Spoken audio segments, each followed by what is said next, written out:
L'chaim, l'chaim. Shabbat Bereshit, c'est un Shabbat énorme. C'est pas pour rien que les rabbis de Chabad disent que comme on se décide, on se shtelzich, Shabbat Bereshit, c'est comme ça que toute l'année va aller. Et de la même manière que dans la paracha de Bereshit, il y a aussi bien la création du monde de manière générale. Il y a la manière de la création du monde de manière détaillée, comme c'est connu, qui est écrit dans le Yerushalmi, que Bereshit, Namima Maru, que Bereshit, ça fait partie aussi donc des paroles avec lesquelles Dieu il a créé le monde.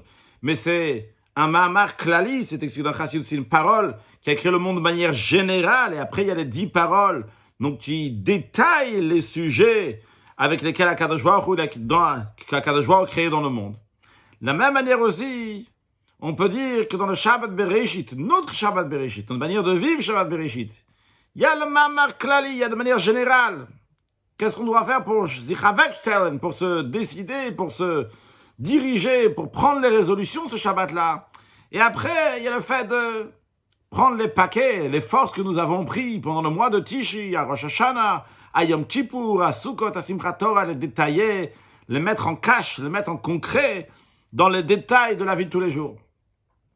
Alors, je voudrais parler surtout du Mamar Klali, en tant que Fabrein, de manière générale, ce Avekstellen, cette décision, cet état d'esprit à prendre, Shabbat Bereshit.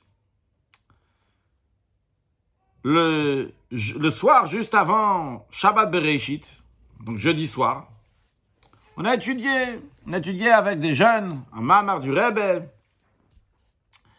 Et après, donc, vendredi soir, un des jeunes qui était là-bas, donc on a parlé, et continué à étudier le lendemain matin. Qu'est-ce qu'on va étudier? Si, ça, ce Mamar, peut-être il y avait un peu trop de Kabbal là-bas, peut-être étudier quelque chose d'autre, donc plutôt une Sikha, plutôt quelque chose d'autre demain matin. Bon, mais Shabbat Bereshit, c'est toujours Shabbat Mevachim. Shabbat Mevachim, c'est Shabbat dans lequel on fait Tehilim, comme il est écrit dans Hayom Yom, il est écrit 13 fois dans la Hayom Yom sur toute l'année, que quand ça arrive Shabbat Bereshit, on dit Tehilim Behashkama, tôt le matin. Donc avant la tefila, on dit Tehilim, c'est pas le moment d'étudier Chassidut, chaque chose à son temps. Mais ce jeune homme a dit que lui, le Tehilim, ça lui parle pas. Et donc, il sent qu'il lui, s'il vient, c'est pour étudier. Bon, on a fait un deal qui vient demain matin, et en effet, je vais étudier avec lui.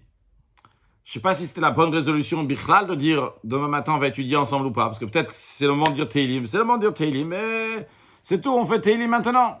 D'un autre côté, un juif veut étudier, et tu es en plus Chassidut, et tu vas lui dire non, tu vas dire on n'étudie pas demain matin, je veux faire mes Tehilim, parce que moi je dois faire Tehilim. Bon, c'est à discuter, c'est à voir. La discussion d'ailleurs est aussi pour le soir de Shavuot.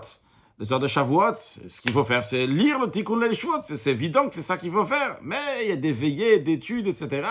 Alors, est-ce qu'il faut commencer à étudier avec les gens ou bien lire Tikkun Leil Shavuot? Et c'est pas juste si moi je vais faire un Tikkun Leil Shavuot. C'est aussi l'éducation des gens. Est-ce que c'est ça qu'il faut faire? C'est ça qu'il faut faire. C'est tout. Tu vas pas faire quelque chose à ce moment-là. Bon, mais ça, c'est une affaire en soi. Même si c'était la bonne décision ou pas, je ne sais pas. Bon, concrètement, ça arrive Shabbat matin et avant de partir de la maison, je regarde quel sikha on peut étudier avec lui, qui correspond, d'après ce qu'il m'a dit, quel sikha il a étudié avec mon fils Samar Maïd, quel sikha il a étudié avec Lévi Yitzhak, qu'il a intéressé donc, de ce style de sikhot-là. Bon. Alors c'est vrai que mes enfants aussi, ils auraient pu étudier avec lui, mais je préfère que mes enfants ils font Tehilim le Shabbat matin, si quelqu'un doit faire le sacrifice, que ce soit moi et pas mes enfants. Alors, il arrive Shabbat matin. Quand il arrive, je dis, bon, maintenant, ok, je vais faire mon Tehilim, on va étudier ensemble. Il me dit, Menachem, j'ai réfléchi. Si le rabbi, il dit qu'il faut faire Tehilim Shabbat matin, il faut faire Tehilim Shabbat matin. Maintenant, ça me parle pas, c'est pas ça. Je dois faire ce qu'il me faut faire. Là, j'ai dit, là, il a fait le déclic. Là, il est passé dans le stade, c'est plus moi, mais je suis en train de m'attacher à Hachem. Je suis en train de m'attacher au Rebbe, je suis en train de m'attacher à ce que il faut faire, non pas ce que moi je cherche, ce que moi j'ai un plaisir, ce qui me parle, mais ce qu'Akadosh Baruch Hu il veut. À ce moment-là, il y a le déclic. Une fois qu'il y a le déclic, ça y est, on est parti pour de bon. Ça, c'est le déclic de Shabbat Bereshit. Chez un juif, chez un simple jeune homme. Cette histoire m'a rappelé une histoire que peut-être j'ai racontée dans un Farbrengen passé, je ne me rappelle pas. Mais Rav Moshe Feller a rapproché au judaïsme un juif qui s'appelait Velvel Green.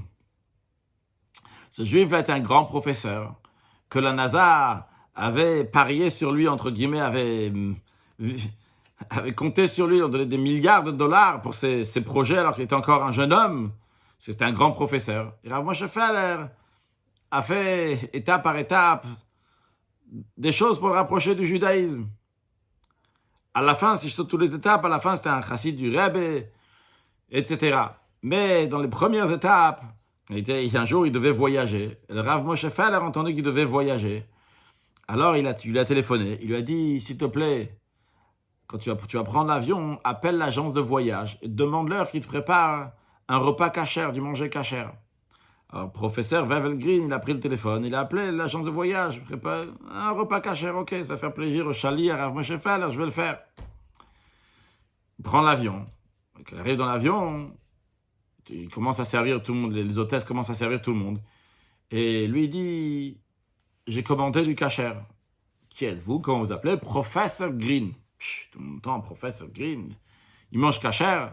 Ce qui intéressait le chaliach aussi, pas juste seulement que le professeur va manger cachère, mais quand le professeur il va manger cachère, sûrement d'autres aussi vont manger cachère. Une fois, le rabbi a dit que si tous ceux qui étaient, je ne sais pas s'il a parlé de ceux qui sont à la bourse, ou en tout cas tous ceux qui ont de l'argent vont prendre la matzah shmura, tous les grands gens riches vont prendre de l'argent, ils vont prendre matzah shmura, la galette ronde faite à la main, tout le monde va faire comme ça aussi.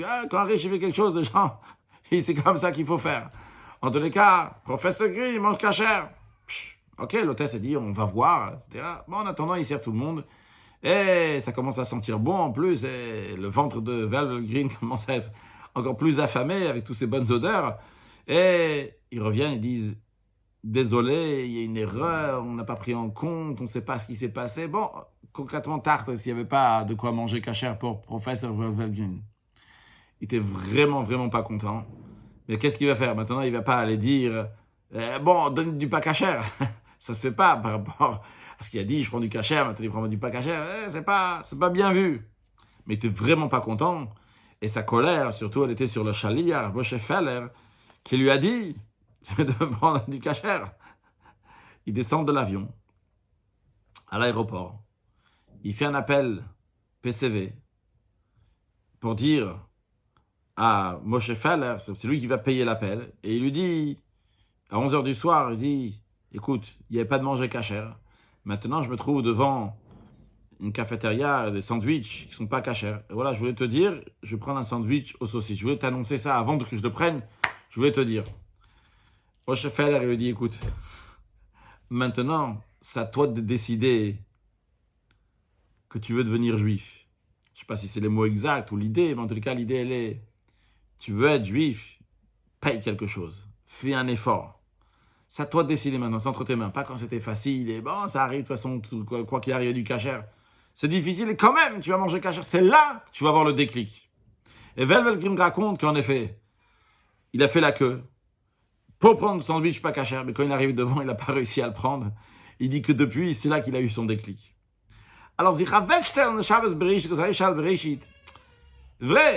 il y a le mam après, il y a les résolutions de ci, de ça, etc. Ce qui est très important. Et c'est même peut-être l'essentiel de Shal Bereshit. Mais il y a déjà le Ma'amar Klali. Dans quel esprit je vais me mettre maintenant? Comment mon année elle va aller? Est-ce que je vais aller en fonction de ce que je décide? Ou bien ce que le Rebbe me dit de faire? Quand ce que le Rebbe me dit de faire, eh bien à ce moment-là, je suis bien avec Gestalt. Il dit ça, je suis bien placé, je suis bien dirigé, je suis bien décidé pour l'année. Évidemment, après, la généralité, l'esprit, l'état d'esprit dans lequel je me mets. Il faut rentrer dans les détails.